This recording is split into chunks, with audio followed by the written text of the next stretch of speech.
الحمد لله رب العالمين، والصلاة والسلام على أشرف المرسلين سيدنا محمد خاتم النبيين وعلى آله وصحبه أجمعين.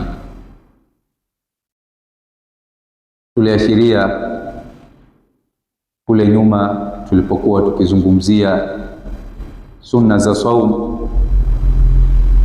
kuwa ni mtu ajitahidi katika 10 la mwisho tofauti na alivyokuwa akijitahidi katika 10 la pili na 10 la mwanzo, na ajitahidi zaidi kuitafuta Lailatul Qadri. Lailatul Qadri ni nini? Kwanza tujue mpaka tuitafute. Ni zimondo zinazopita watu. Sisi tulipokuwa wadogo mpaka tumeinukia kufikia mpaka umri wa kubalighi, tulikuwa tukiambiwa Lailatul Qadri ni nyota, kwa nyota ikipita. Sasa hiyo nyota ikipita, yapita speed, yapita mbio, uiwahi au si iwahi, yani ikudiriki hiyo nyota wakati huo ikipita kwenye mambo mazuri au mambo mabaya, na uombalo lolote litakubaliwa, liwe zuri liwe baya.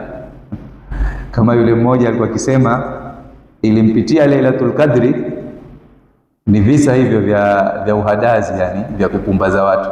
Sipokuwa sisi tumepumbazwa, Lailatul Qadri ni nyota. Sasa kisa hicho cha kijinga, sijui tukiita hivyo. Kwa hiyo bwana, sasa Lailatul Qadri alipata bahati ikampitia hiyo nyota. Sasa badala ya kuomba mazuri kwa ile hofu na ule uoga, alisema ya Rabbi jitwa nene.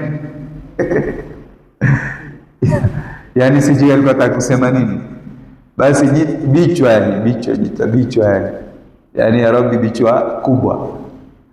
Basi bichwa lake pale likawa kubwa mpaka akawa hawezi hata kupita kwenye mlango. Sasa hizi ni hadithi, si mambo ya ukweli. Lailatul Qadri haiji na show kama za aina hiyo, si katuni hizi za vibonzo. Tayeb, Lailatul Qadri ni nini ndugu zangu? Kwanza tumefahamu kuwa Lailatul Qadri si nyota.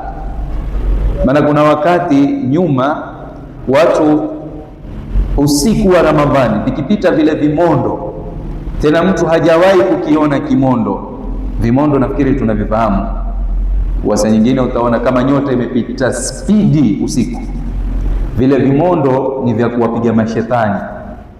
Mashetani, Mungu amezungumza hayo kwenye Suratul Jin.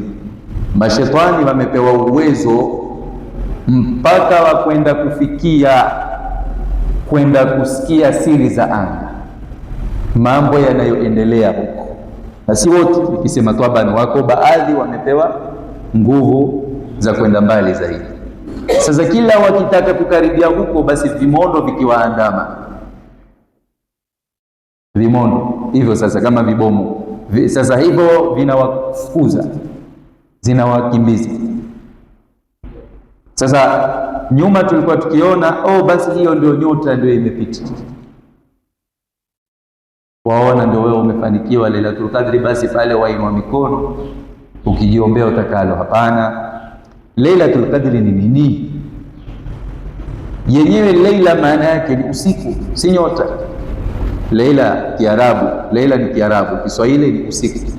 Al-Qadri ni cheo, utukufu, usiku wa cheo, yani usiku huu umebeba utukufu mkubwa, si utukufu matukufu.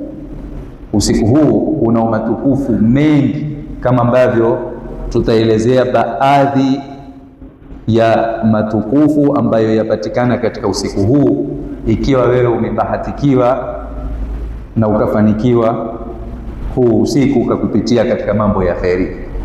Ni usiku wa aina yake, sababu katika usiku huu Mwenyezi Mungu Subhanahu wa Ta'ala ameuhusisha kwa ummati Muhammad peke yake. Zamani kabla ya kutumilizwa Mtume sallallahu alaihi wasallam hakukuweko na usiku wa Lailatul Qadri, wala umma waliotangulia hawakujua usiku wa Lailatul Qadri. Lakini hii ni neema kubwa Allah ameuneemesha ummati hunu kupatiwa sisi hii ni Lailatul Qadri. Na kwa sababu Waislamu au maswahaba kwa kawaida walikuwa jambo lolote likiwatia mushkili wa wakienda kumuuliza Mtume sallallahu alaihi wasallam. Sasa zamani watu walikuwa wakiishi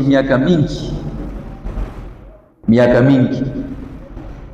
Hata inasemekana katika hizo story, mmoja alifiliwa na mtoto wake akalia sana.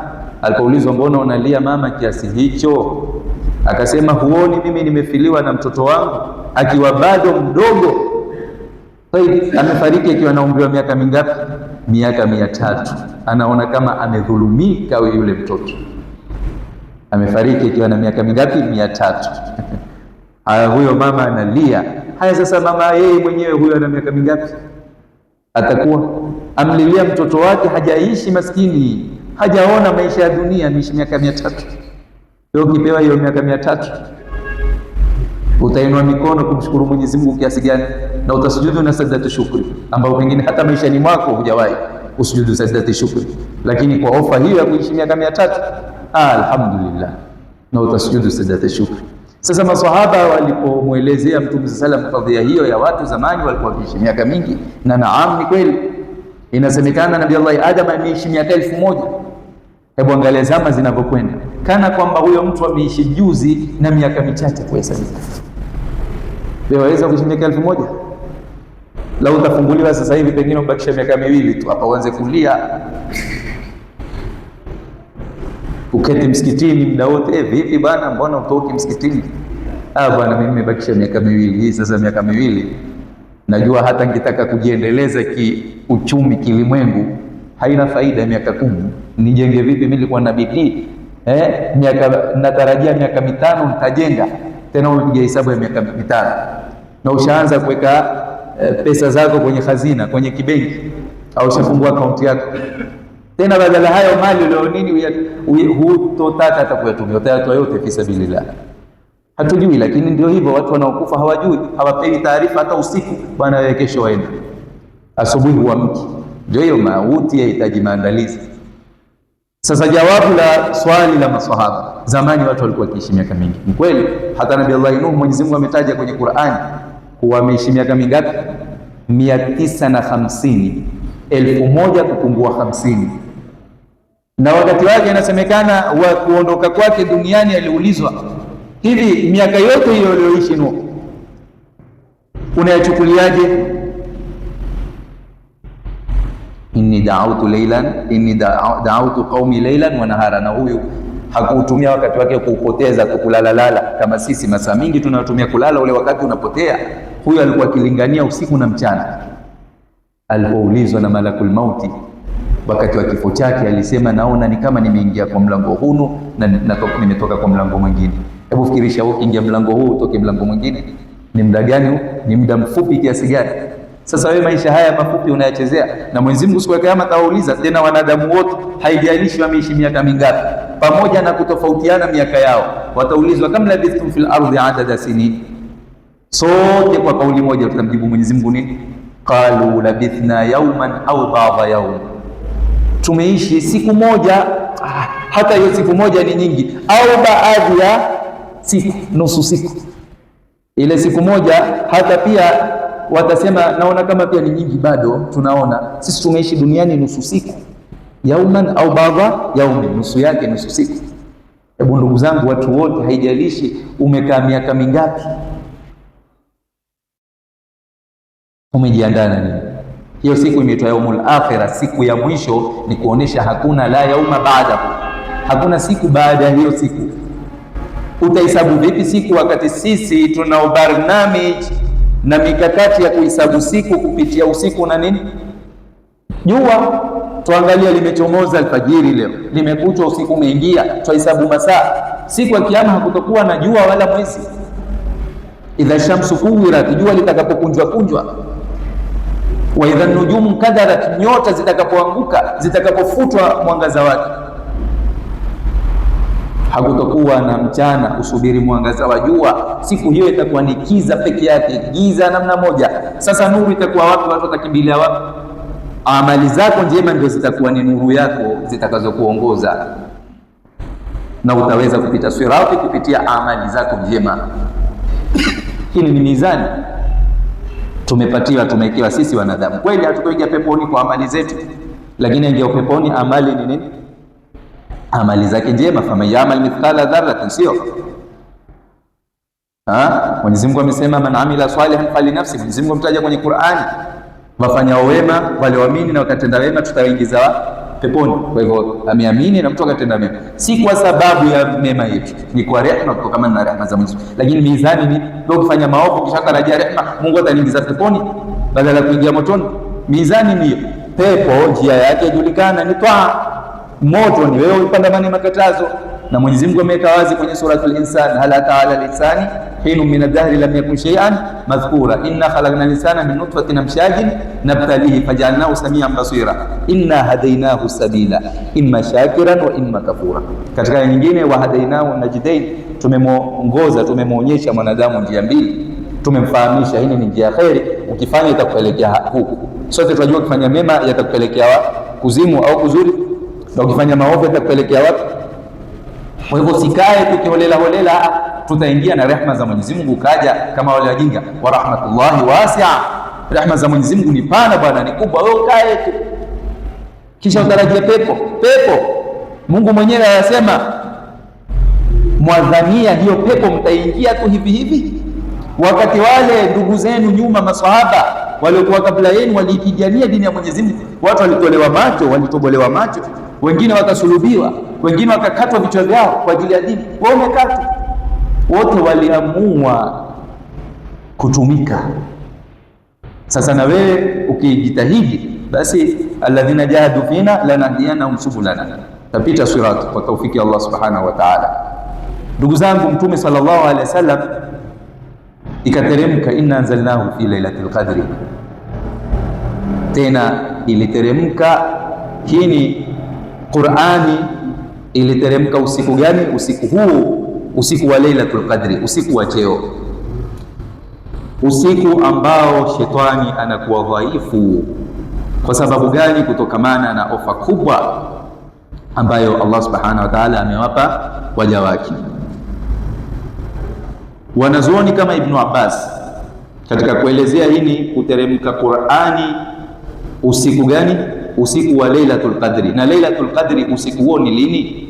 Usiku umefichwa, lakini ziko hadithi zinazoashiria ni lini. Ibn Abbas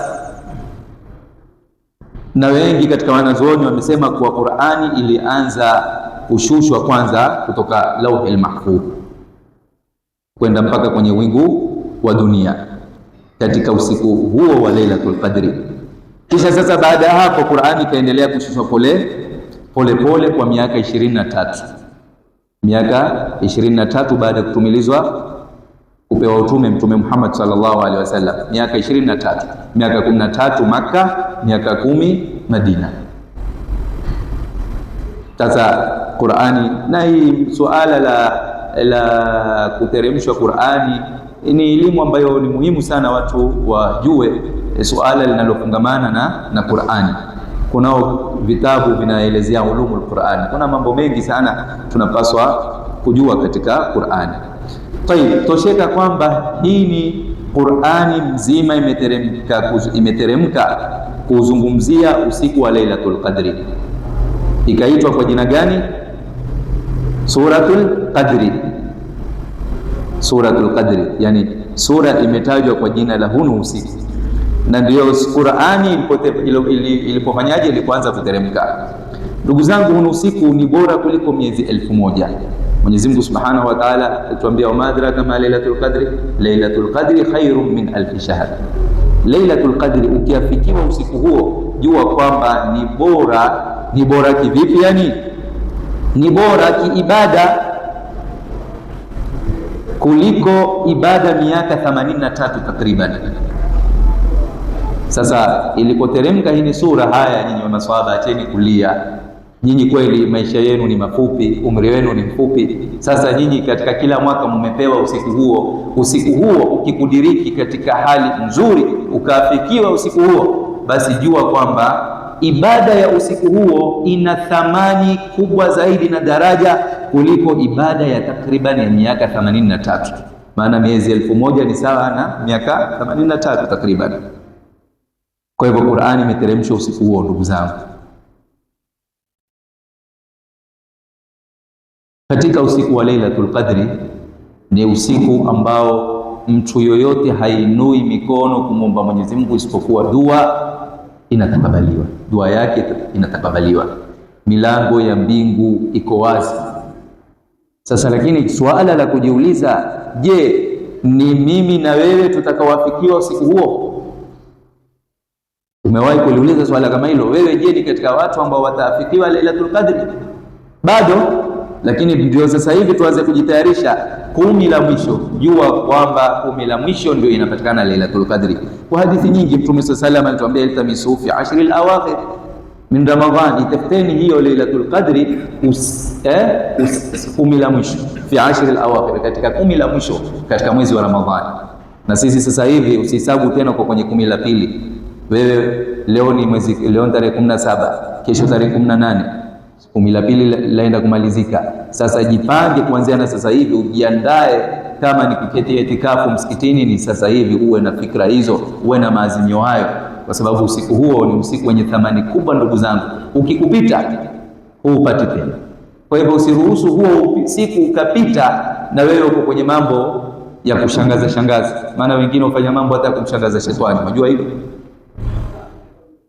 Wanadamu wengine hufanya mambo hata shetani mwenyewe hushangaa, kama Firauni wakati inasemekana aliposema mimi ni Mungu, tena Mungu wa juu. Shetani alijigeuza kwa sura za binadamu, akaenda mpaka kwa Firauni na akamwelezea uhalisia wake. Akamwambia, mimi bwana, kosa langu ni kule kutakabari, kukataa kumsujudia Adam, lakini mimi sijaweza kuvuka mipaka mpaka nikajiita mimi ndiye Mungu aliyekuwa juu. Lakini wewe umefikia hadi hiyo, wewe umenishinda mimi. Firauni. Na wangapi leo watu wanamtukana Mwenyezi Mungu wazi wazi. Hayo mambo shetani mwenyewe, yeye shetani tatizo lake alikuwa nini? Ni kibri. Si amekosea basi arudi nyuma mbele ya Mwenyezi Mungu, alikataa kurudi nyuma. Na watu sampuli hiyo tele tunaishi nao na tunaswali nao. Mtu amefanya kosa na hataki kukubali kosa, sema labda niwe si mimi, kurudi nyuma hawezi kabisa. Mungu atusamehe. Kwa hivyo tuitafuteni hiyo Lailatul Qadri katika 10 la mwisho la mwezi wa Ramadhani. Na katika 10 la mwisho pia Mtume sallallahu alayhi wasallam ametuhimiza zaidi 10 la mwisho lenyewe kwa jumla, lakini 10 la mwisho katika masiku gani? Mtume sallallahu alayhi wasallam alisema taharrau Lailatul Qadri fil witri min al-ashr al-awakhir, itafuteni katika masiku ya witri. Masiku ya witri ni usiku wa kupambaukia 21, 23, 25, 27 na 29. Sasa usiku wa kupambaukia 21, huo usiku jua kwamba sana sana inatarajiwa Lailatul Qadri. Usiku wa 23 inatarajiwa, na ziko hadithi, sitaki kusoma hadithi za 21 wala 23 wala 27, lakini katika zote, katika 10 la mwisho ni siku gani au witri gani ambayo ndiyo inatambulikana na wanazuoni wengi na ina hope yani kuna matarajio makubwa usiku huo udirikana na Lailatul Qadri. Wanazuoni wamesema ni usiku wa kupambaukia tarehe 27, baadhi ya wanazuoni, lakini si 100%. Na leo wachunguzaji wa Qur'ani wamethibitisha kuwa ni Lailatul Qadri ni usiku wa kupambaukia 27, kwa sababu wamesema ukiangalia hii sura mzima ambayo imeteremka kwa jina la Al-Qadri, sura mzima inazalnahu fi Lailatul Qadri mpaka mwisho, ukihesabu maneno inna anzalnahu fi Lailatul Qadri, Lailatul Qadri mpaka mwisho, wama adraka ma Lailatul Qadri, Lailatul Qadri khairun min alfi shahr, tanazzalu almalaikatu waruhu fiha biidhni rabbihim min kulli amrin salam hiya hatta matla'il fajri. Matla'i kisha alfajri, wamesema ni maneno 30 idadi ya juzu katika Qur'ani. Juzu katika Qur'ani juzu ngapi? 30. Sasa ukianza kisha baadaye kuzihesabu harufu sasa ile i nuni ze zihesabu harufu zote mpaka mwisho utapata ni 114. 114 ni idadi ya sura za Qur'ani. Qur'ani mzima ina sura 114. Sasa kisha ukiangalia neno la hilo kadri utaona limeripiti kama mara 3, 5, 10 na 12. Ukihesabu kwenye zile numbers utaona kwenye namba 5 kadri, kwenye namba 10 kadri, namba 12 kadri. Sasa uki-add 5 plus 10 plus 12 utapata ni ngapi hizi? 27. Kwa hivyo 27 usiku wa kupambazukia tarehe 27 ndio. Kisha pia katika neno lake Mwenyezi Mungu aliposema salamun hiya, lile neno hiya liko katika namba ya ngapi? 27. Ukihesabu inna anzalnahu fi lailatil, ukiangalia hiya iko kwenye 27. Sasa hii ni dalili ya pili kuwa Lailatul Qadri iko katika usiku wa kupambazukia au wa kuamkia tarehe 27. Lakini tutafuteni katika masiku ya mwisho ya Lailatul Qadri. Ndugu zangu, tunapodirikana na Lailatul Qadri tuombe dua gani? Maana swala hili pia muhimu. Mtu anaweza kuuliza sasa tuombe nini? Dua ni nyingi. Rabbana atina ni dua, Rabbana ighfir lana wa li ikhwanina ni dua.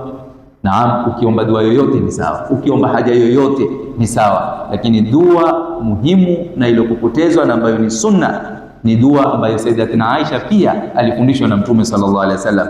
Kwa usiku huo ukidirikana nao, basi muombe Mwenyezi Mungu dua hii: Allahumma innaka afun tuhibbul afwa fa'fu anna. Allahumma, ewe Mola, innaka afun, hakika wewe ni mwingi wa kusamehe, tuhibbul afwa, tena unapenda kusamehe, fa'fu anni, basi nisamehe mimi. Hiyo ndio dua ikithirishe kuiomba katika masiku ya mwisho, sababu usiku ukikupitia na wewe umeomba dua hiyo, si nyota ikikupitia usiku huo na ukawa umeomba dua hiyo, na sisi alhamdulillah kila usiku tuiomba, kila baada ya swala tarawih, kila baada ya swala isha, basi jua kuwa wewe usiku ukiwahi kusema hayo maneno, basi madhambi yako usiwe na shaka, madhambi yako yote yatakuwa yamesamehewa. Hii ni chance ndugu zangu kubwa sana ambayo Mungu ametupatia, lakini wengi wetu huenda bado hatujaendelea. Bado sisi tukali nyuma, tuwaona haya masiku basi tu yanapita, lakini siku haya yanapita tu. Haya masiku yote yana ubora wake ndugu yangu.